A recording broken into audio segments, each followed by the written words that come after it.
faire face sans que nous puissions même les demander. C'est pour dire que Dieu connaît tous nos besoins.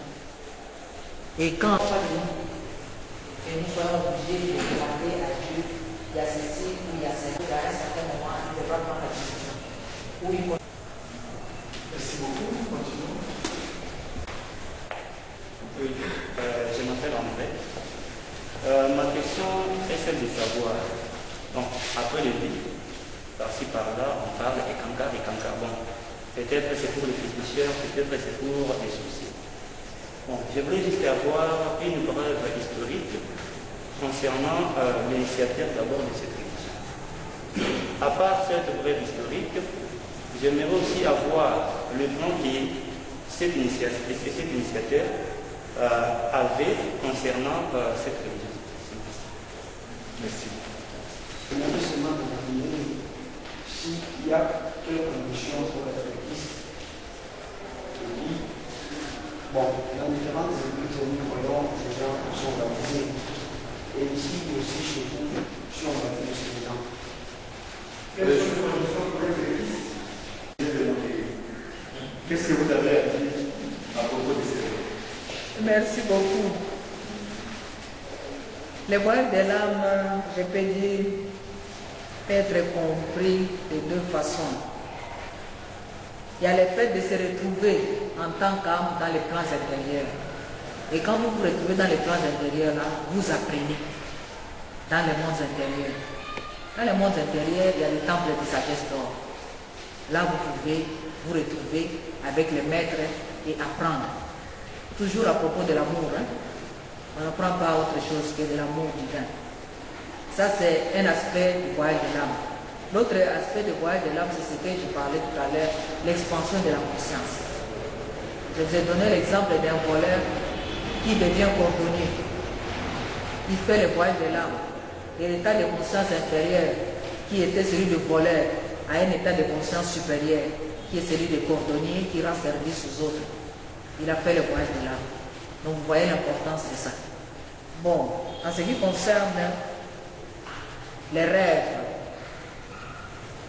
j'ai dit Dieu nous parle de plusieurs façons, entre autres à travers les rêves. Donc à travers les rêves, vous pouvez comprendre certains aspects de votre vie, certaines situations qui vous arrivent dans la vie. Dieu peut vous expliquer ça à travers les rêves. Certaines situations qui peuvent venir dans le futur, Dieu peut déjà vous montrer ça à travers les rêves. Vous passez à travers certaines expériences difficiles. Dieu peut vous apporter de l'amour à travers un rêve. Donc, ce sont des avantages dont nous bénéficions à travers les rêves.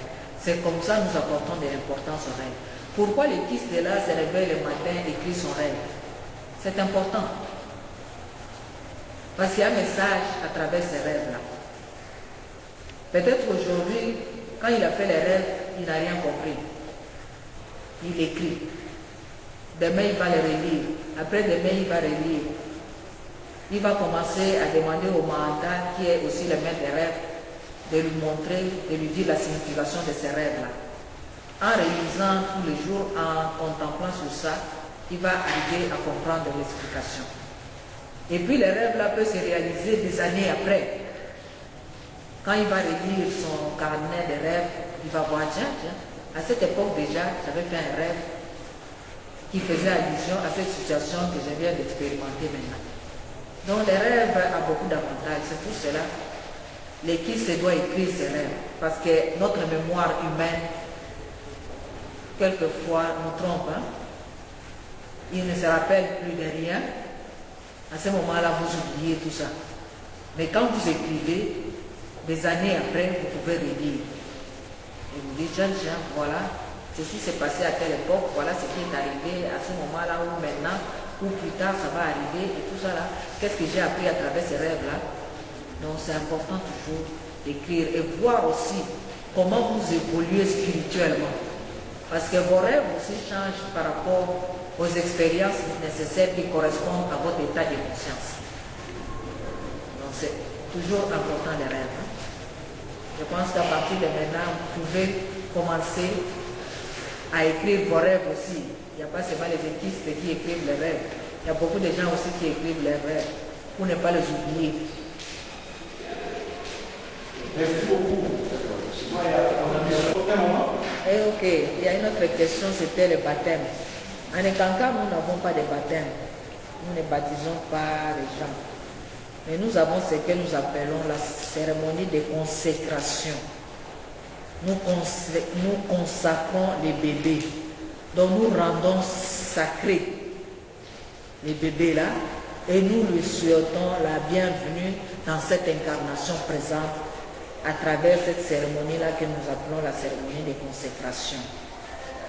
Et nous rappelons aux parents aussi, à travers cette cérémonie de consécration, leur rôle en tant que parents, d'apprendre à leur enfant de donner de l'amour divin à d'autres créatures de Dieu, d'assumer leurs responsabilités dans la vie quand ils vont devenir adultes, de comprendre les lois spirituelles, entre autres la loi de l'amour, la loi des causes et effets, etc.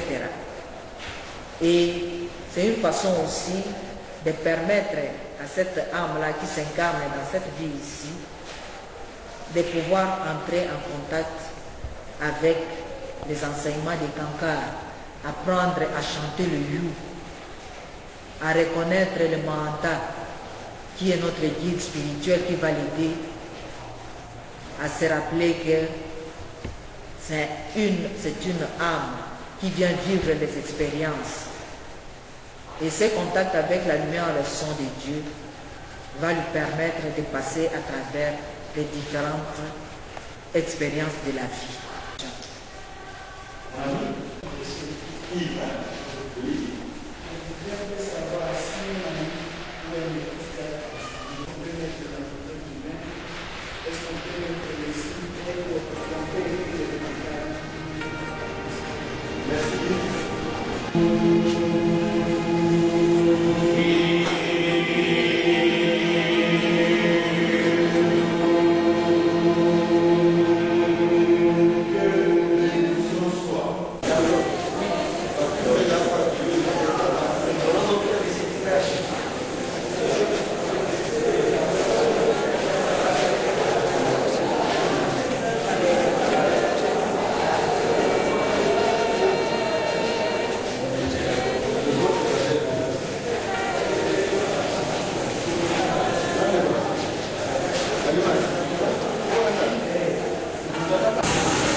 La conférence est liée à l'hôtel Dilac des Caléniches, le plus grand hôtel de Tanganyika, l'un des milliers touristiques de Tanganyika, parce que cet hôtel est en diagonale du lac Tanganyika, un lac africain.